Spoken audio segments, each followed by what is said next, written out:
Welcome to Mystic Dragon Chronicles, where every tale holds a lesson.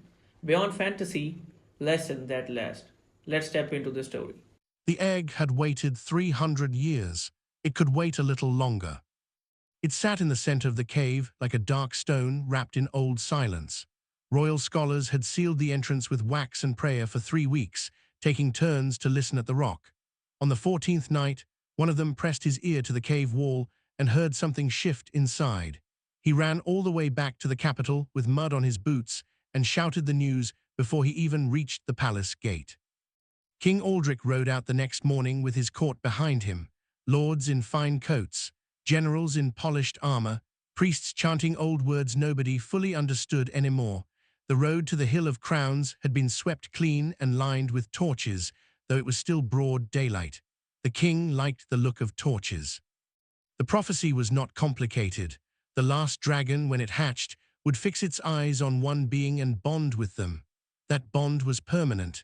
It would make the bonded one stronger in body, sharper in mind, and unbreakable in spirit. Everyone in the kingdom understood what this meant. Everyone understood who it was meant for. Aldrich himself stood at the front. He had dressed carefully. His crown caught the light well.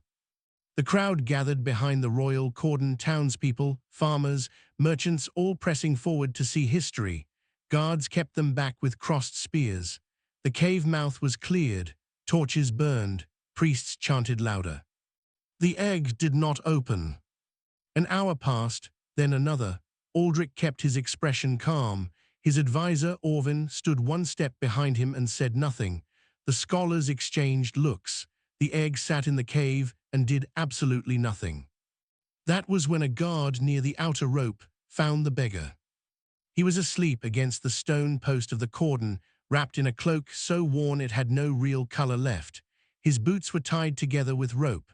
One of his legs was stretched out at a slight angle, like it had healed from something and healed wrong. The guard nudged him with the tip of a boot.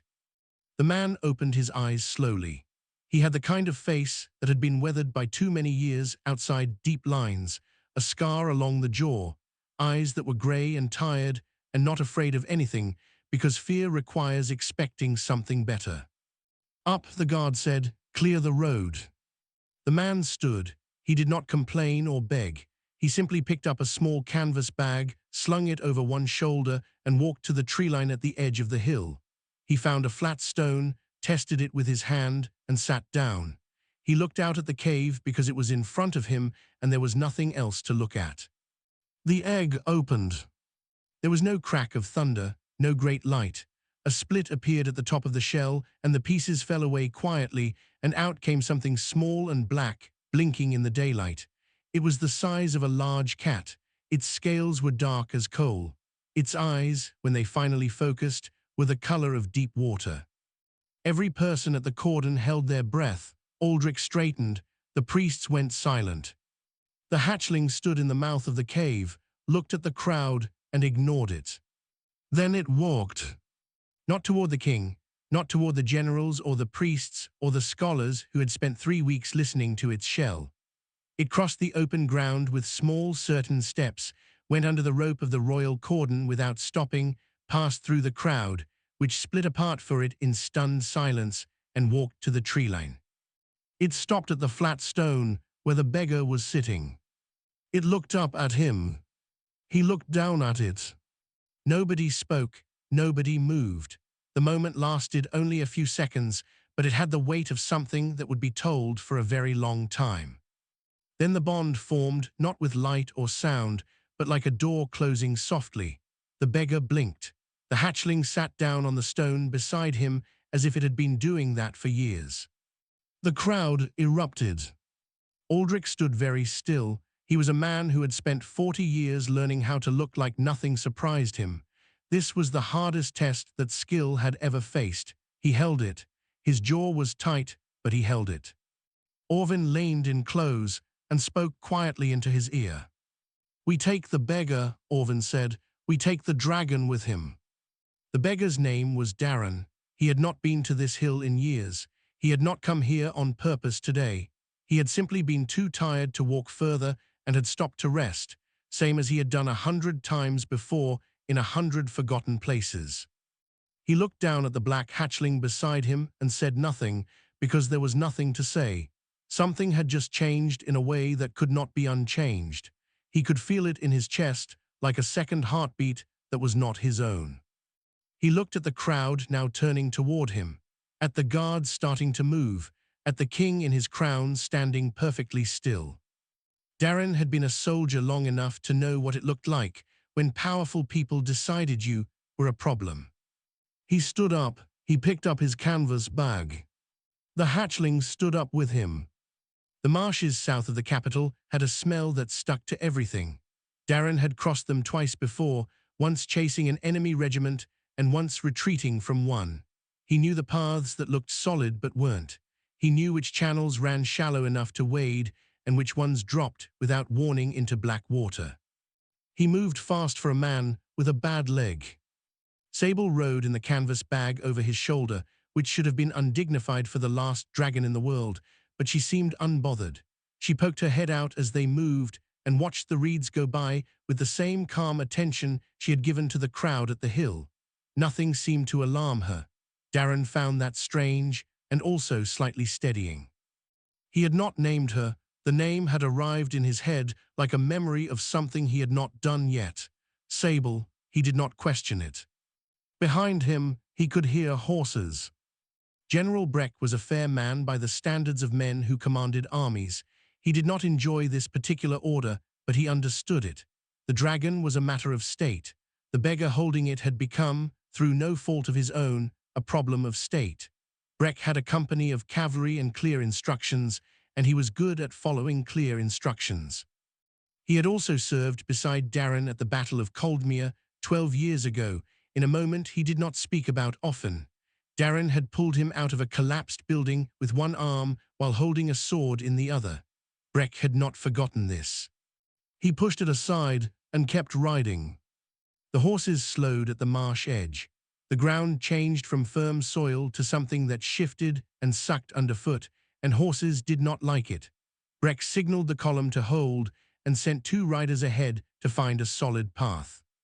Darren was already deep in the reeds by then. He stopped on a dry hummock and set the bag down. Sable climbed out and stretched her wings, small things, barely enough to do anything with, and shook herself. Then she went still and looked at him. Something pushed into Darren's mind. Not words, an image, an old dragon, enormous and dark, lying in a cave in the dark. A man standing over it with a sword, not attacking, just standing close, expecting something. The old dragon looking at the man with an expression that Darren could only describe as unimpressed. Then the dragon closing its eyes, the man leaving with nothing. Darren understood what she was telling him. He was not sure how he understood it, but he did. "Past is past," he said quietly. "Right now I need to know if there's a way out of this marsh going east." Sable blinked at him. Then she made a sound in her throat, low, almost like a cat, but not, and turned her head east. He followed her. She led him to a path he would not have found alone, through a stretch of thin trees where the water ran dark but shallow. They crossed it ankle deep and came out on the far side into dry ground under the late afternoon sun. Darren sat down with his back to a tree and breathed. The sound of the horses was gone. The marsh made strange sounds of its own, birds, water, wind in the reeds, and it swallowed everything else. Sable sat beside him. She was shivering slightly. He looked at her. "Are you cold?" She was not cold. He realized she was tired. She had done something back there in the bag, something small and invisible that had cost her something. He did not know what. He reached out without thinking and put his hand gently on her back. Her scales were warm. The shivering slowed. They stayed like that until it was dark. In the dark, she pressed another image into his head. The same old dragon, but this time younger, walking through a crowd very much like the crowd on the hill, walking past kings and warriors and priests, stopping at a person that Darren could not quite see clearly, sitting down. He stared up at the trees. "You've done this before, you're kind." She made the low sound again, not agreement exactly, Maury-like, the thought is close enough. "Why me?" he asked. He was not fishing for a compliment, He genuinely wanted to know. She did not answer that, not then. She put her head down on her front feet and closed her eyes. Back at the marsh edge, Breck sat in his saddle and looked at the dark water. His riders had found no clean path. The horses were restless. Going in blind at night was how you lost men to mud and cold water. He pulled out paper and wrote a short note to Orvin rather than to Aldrich. He was not sure why he made that choice until after he had written it, and then he was less sure if it had been the right one. He wrote, "The bond is real. He is not running toward anything. He is running from what happens when he stops." He sealed it and sent a rider back with it. Then he made camp at the marsh edge and waited for morning, and tried not to think about Coldmere. In the marsh, Darren sat in the dark with a small black dragon asleep against his side, listening to water move, and said aloud to no one at all, "I don't know what I'm doing." The marsh gave no answer. That was fine, he was used to that. The village of Hartwell had no love for the capital. The Crown had taxed it twice in 3 years and given nothing back but a new road that benefited the merchants more than the farmers. When a thin man with a limp showed up at the edge of town, carrying something in a canvas bag that turned out to be a small black dragon, the villagers did not run for a messenger. They gave him a room above the grain store and asked no questions they did not need answered. He stayed 6 weeks. In the first week, Sable was still the size of a large cat. She moved around the room at night and slept most of the day. She ate raw fish that Darren traded labor for splitting wood, mending fences, and she ate a great deal of it. By the second week, she was bigger. By the third week, she could not fit in the canvas bag anymore and had to walk beside him when he went out, which made keeping a low profile considerably harder. She was also talking. Not in the way people talked. It was more that images came with words attached now, short and direct. When a child in the village broke a wooden toy and spent an afternoon repairing it carefully with twine and a splinter of wood, Sable watched from the doorway and then pressed into Darren's head the word, "good." Not exciting, not impressive, just good, as if she were marking it down somewhere.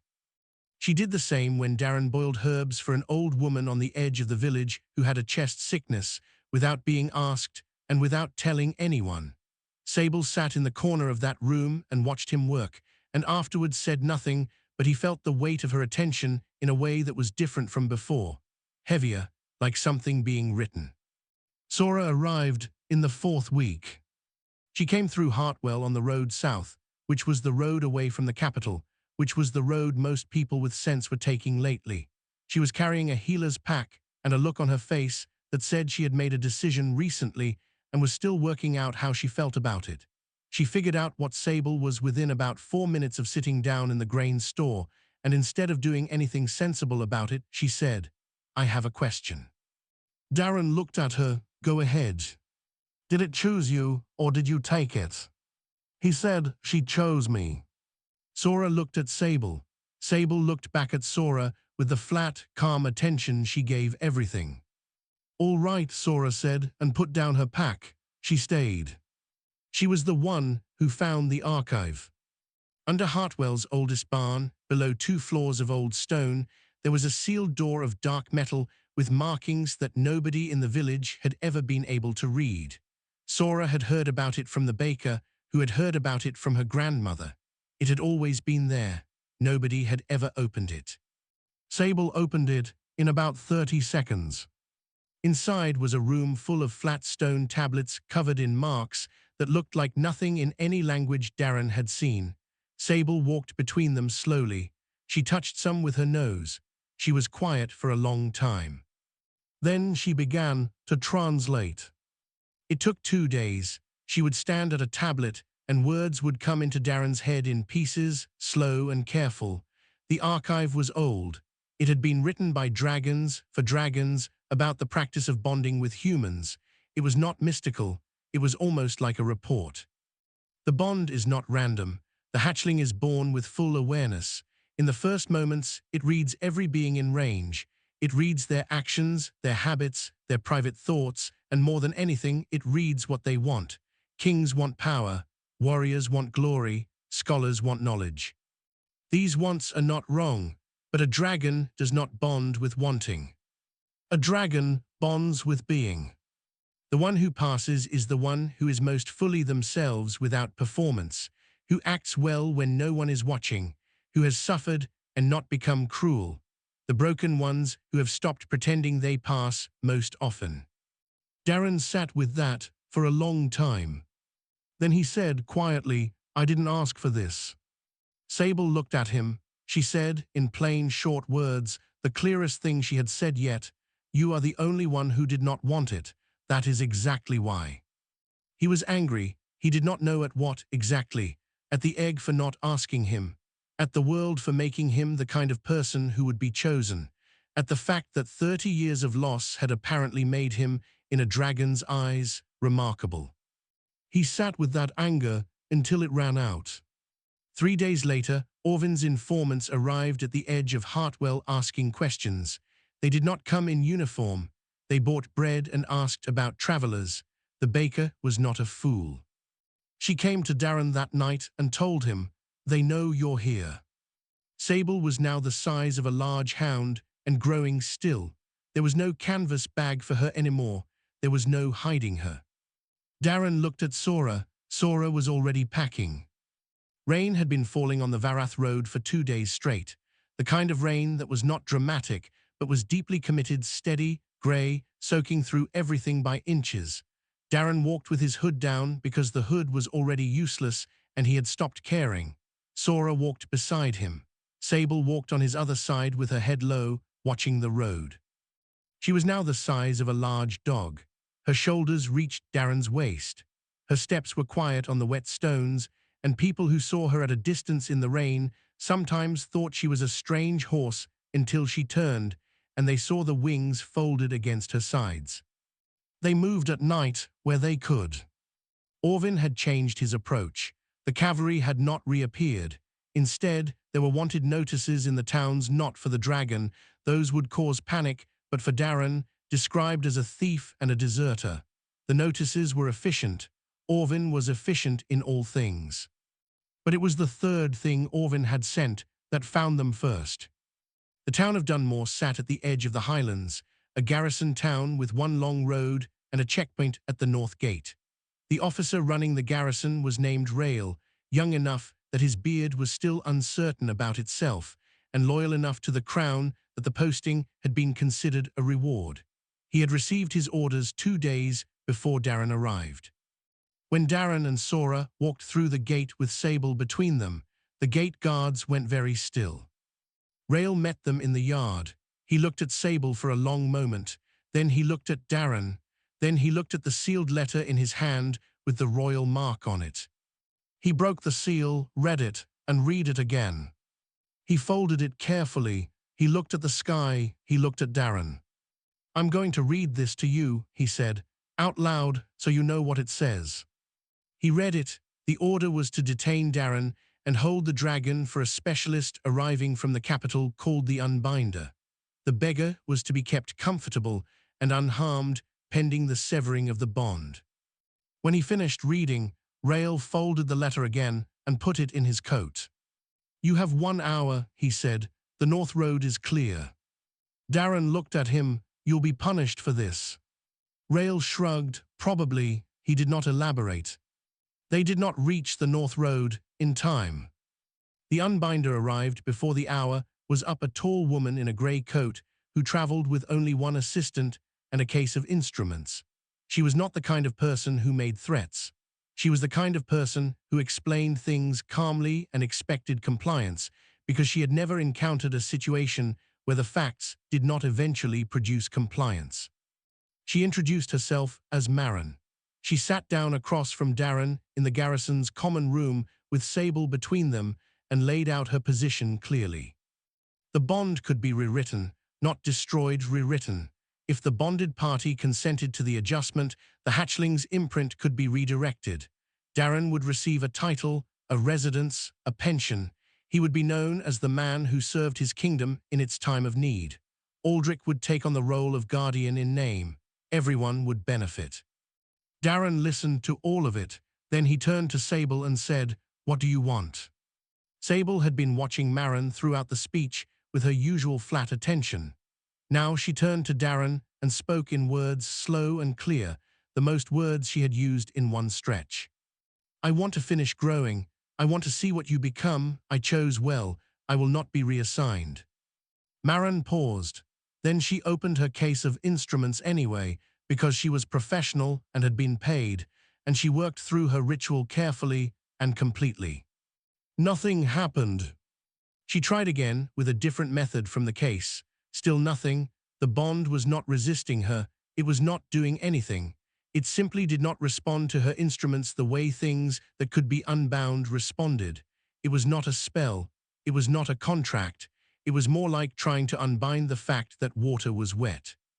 Marin sat back. She looked at Sable. Sable looked back at her. What is it? Marin said quietly, not to Darren, to Sable. Sable said, a fact. Marin packed her instruments. She was shaken, not frightened, but unsettled in the way a person is unsettled when something falls outside every category they know. She left without further argument.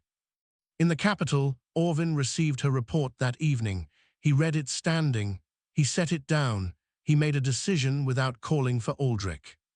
He wrote an order for 2 names, a pair of professional trackers who had worked for the Crown before. The order was short and clear. Darren was to be removed from the situation. The dragon was to be captured alive. General Breck was in the next room when the messenger arrived with the order for his seal of approval. Breck read it. He read it twice. He sat very still for a while. Then he stood up, put the unsigned order in his coat, and called for his horse. He did not ride north toward Darren. He rode south toward Aldrath, toward the palace, toward the king. What Orvin had written was something Aldrich needed to see. The highland pass of Varath was not kind to anyone. It was narrow, cold, and cut between 2 rock faces that leaned toward each other like they were having a quiet argument. The wind came through sideways. Sounds bounced off the stone in ways that made it hard to know where anything was coming from. Darren noticed the trackers too late. He heard the first one, a small scrape on the rock above, and turned. There were 3 of them. They moved well. Professional, wearing plain clothes with no insignia. The first came from above, the second from where the path narrowed, and the third from behind. They were carrying short blades with a bluish tint along the edge. The archive had mentioned those, treated to find the joint gaps in dragon scale, very specific purpose. Darren did not fight well. He was 50 years old, his leg did not work properly, and he had spent 2 years on roads. He fought like what he was, a tired old soldier with no armor and a short knife. He got between the first tracker and Sora and took a cut along the ribs for it. He got the second one off the high ground by throwing a rock and following it. The third was better and cut him again, low on the arm. Sable killed all 3. She was fast in a way that did not match her size, and she was exact. She did not seem angry. She seemed deliberate. When it was done, she stood very still in the pass and looked at what she had done. Sora bound Darren's wounds with cloth from her pack, working fast. She was good at it. She had been good at it a long time. Sable went quiet for 2 days. She walked, she ate, she followed, but no images came into Darren's head. The second heartbeat in his chest was muted. He did not push it. He knew what it felt like to do something that had to be done and then carry the weight of it afterward. On the second evening, they reached Coldmere. Not much was left of it. The outer walls were burned to their foundations. The gatehouse arch still stood. The tower at the back was a shell with the sky showing through where the roof had been. The courtyard was overgrown and quiet in the way that places are quiet when everyone who belonged in them is gone. Darren had not come back here since he had walked out of it years ago. He went through the arch slowly. Sora came beside him. She asked if he wanted company. He said yes. They walked through it together. He showed her without planning to. Here was the granary. Here was where the east wall had broken. Here was the door he had been standing in when everything had gone wrong. He said it plainly, what had happened, what he had ordered, what it had cost, the faces he remembered, the ones he had not reached in time. He had never said it out loud to anyone before. Sable followed behind them the whole time. slow and quiet, listening. When he finished, the three of them stood in the open courtyard under the night sky. The broken tower stood against the stars. The old stones said nothing. The silence was the kind that had been there for years and was not going anywhere. Then Sable breathed fire for the first time. It came up from her throat without warning, not at anything, not at the walls or the stones, but straight up into the sky. A column of gold and red and deep orange, clean and bright, rising above the broken tower and lighting the clouds from below for 3 full seconds before it faded.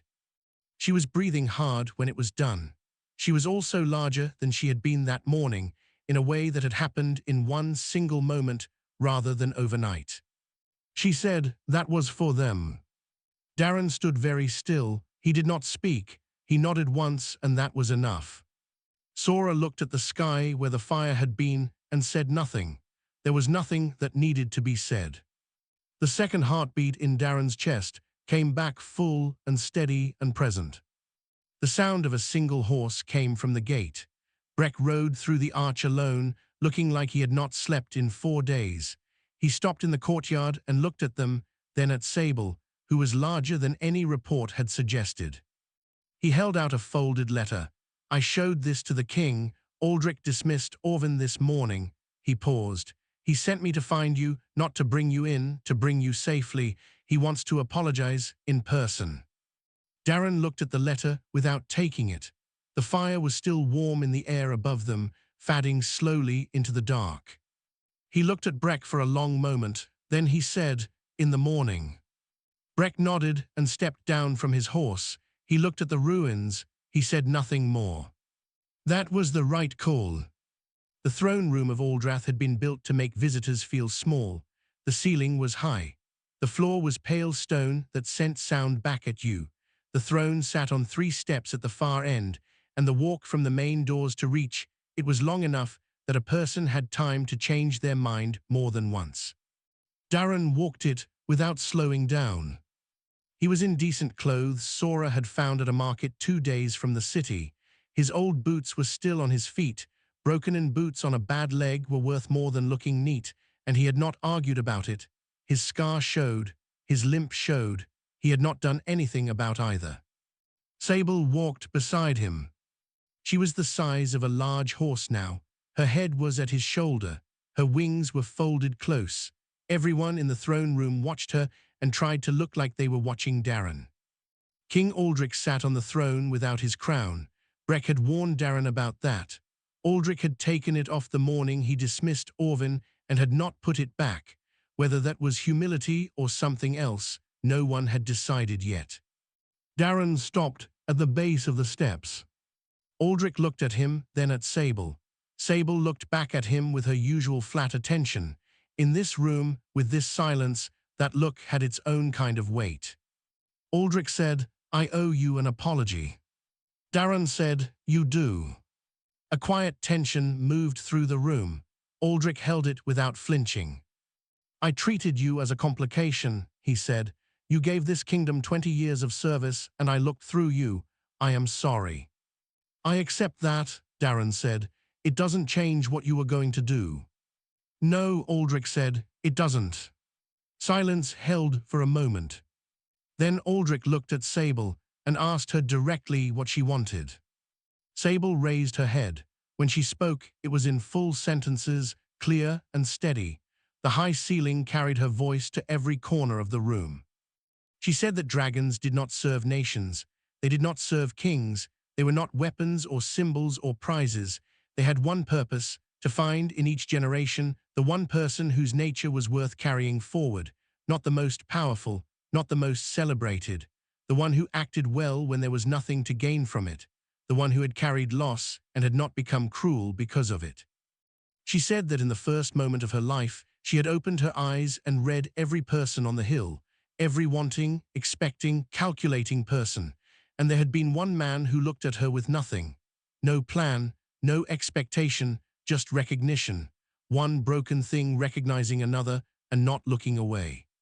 She said that was the one worth continuing. The throne room stayed very quiet after that. Aldrich sat with it. He was a proud man, and it was costing him something to sit still and let her words settle. But he sat still, and he let them. Then he said the Crown's claim was dissolved. No case, no charges. There was a house in the city if Darren wanted it, a pension, a title. Darren said no. Aldrich nodded. He had expected that. Orvin stood trial the following week and was exiled east. Rail was promoted 2 ranks for what he had done at Dunmore. Breck retired with full honours and went to live on a farm in the south, which he had been trying to do for a long time. 3 days after the throne room, Darren and Sora and Sable left the city. There was no ceremony. They went out the main gate in the early morning before the city was properly awake. The gate guards stepped aside without being told. Word had gotten around. A crowd had gathered anyway, not a mob, not a cheering crowd, just people who had heard the story and wanted to see how it ended. They stood on both sides of the road in the cold morning quiet. Darren walked between them, his limp, his scars, his old boots, Sable on one side, Sora on the other. Nobody in the crowd spoke, they just watched. At the edge of the road, where the fields opened and the sky came down wide and grey, Sable stopped. She turned to Darren. Something passed between them that was not words. He nodded. She lowered herself. They climbed onto her back, Darren first, then Sora. She stood. She opened her wings. She ran 3 steps into the field and lifted. The crowd watched them rise. The great black shape of her banking slowly, climbing, getting smaller against the sky. They watched until the shape was small and then smaller still, turning east, and then finally gone into the clouds. A child standing at the edge of the crowd had watched the whole thing without blinking. When there was nothing left to see, she looked up at the old man beside her. "Where are they going?" she asked. He kept his eyes on the sky a moment longer. "Somewhere worth going," he said.